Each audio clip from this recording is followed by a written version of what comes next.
So this quick video is about propane. We've got this contract with this company, and it gets expensive because every month or every other month we were getting a bill for $200 to $400. This one's still got 30%.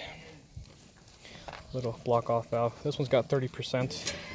So we're gonna save that for emergencies for when we run out. And what I set up here was an RV style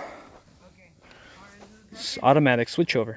So I can run small tanks or the bigger 100-pounder tanks, pay $2.20 a gallon versus the 3 something, 4 something for this larger company, which they're all about the same.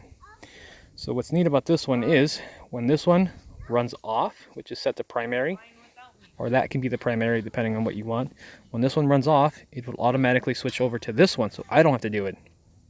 And as long as I keep track of how much fuel I'm using, I can take this one off while I'm still running propane to the house, because I don't want to turn off the boiler if I had one, the pilot. I don't want to have to relight it every time I do propane tank, or if I'm not home, the wife doesn't want to do it. She shouldn't.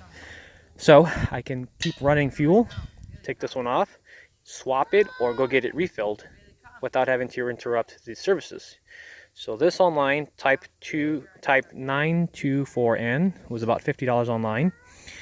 When you get it, make sure you get one with an internal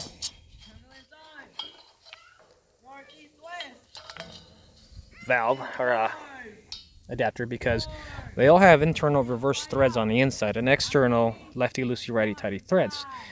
Because it's an RV, they're external.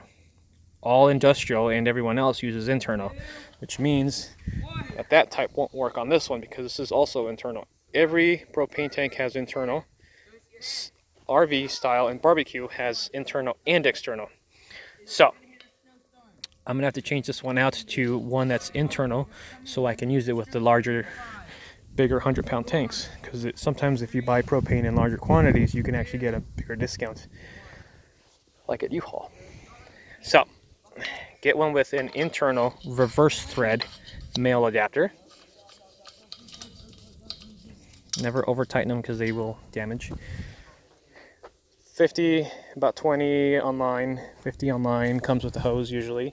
So then all I needed was to go from a 1/2 inch to a reducer of a 1/4, and then from the 1/4 to the reverse thread male on this one.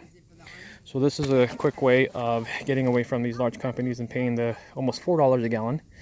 And if you can't move the 100-pounders, you can still use the smaller RV style tanks, or even a much smaller, which is about to here, propane tank for barbecue tanks, which in an emergency you'll find those in everyone's backyard, especially in the cities.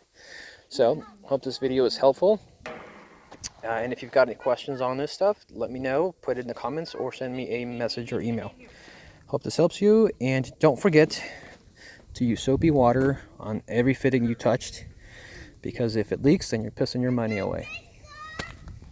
Also, on your old tank, since I live in the desert, it's a really good idea to get one of these plugs. All again, internal reverse thread. Just keeps the dust and crap out of there, because an internal fitting has a rubber seal on the inside that you don't want to dry out or get full of sand. It will cause a leak no matter what. Hope this helps, and later.